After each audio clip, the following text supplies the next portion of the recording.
Takže čaute lidi, já vás vítám u tohoto videa a v tomto videu se podíváme na to, jak na Lačnově budeme chytat štíky. Lidi, a za chvilku půjdeme sekat. Tak lidi, a jdeme si ji seknout. Obří štíka, jak si můžete všimnout podle špičky. Můžete si všimnout, že jsem měl krásně mrtvou rybku. A můžete si všimnout, že to je krásná 50 štíka. Tak jdeme si ji podebrat.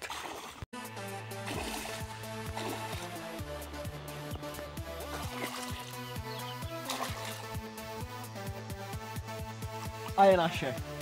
Tím můžete si všimnout, že to má pěkně v koutku, jo. Ta se toho nikdy nemohla dostat, jo. Pěkně v podběráčku ji máme. Můžete si všimnout, že jsme chytli nádhernou štíku. Tak lidi, a jdeme si ji krásně pustit.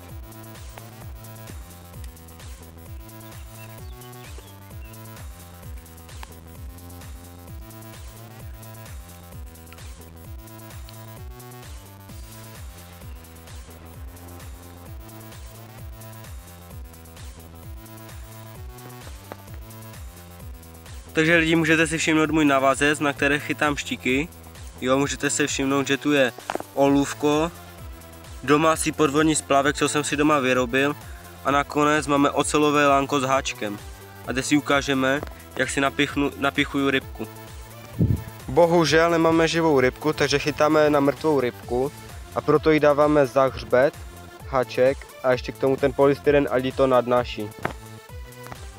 Lidi, můžete si všimnout, že podvodní splávek funguje a splávek drží rybku na hladině a ten polystyren ji ještě trošku více nadnáší. Takže můžeme si to jít nahodit.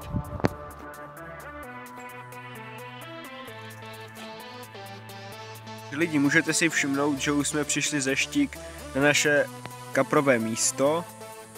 Mohli jste si všimnout, že jsme chytli jednu nádhernou štíku. Takže lidi, dneska máme druhý den.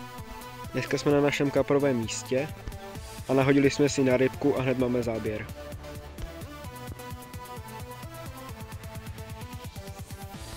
Takže lidi, můžete si všimnout, že je krásně ohlá špička.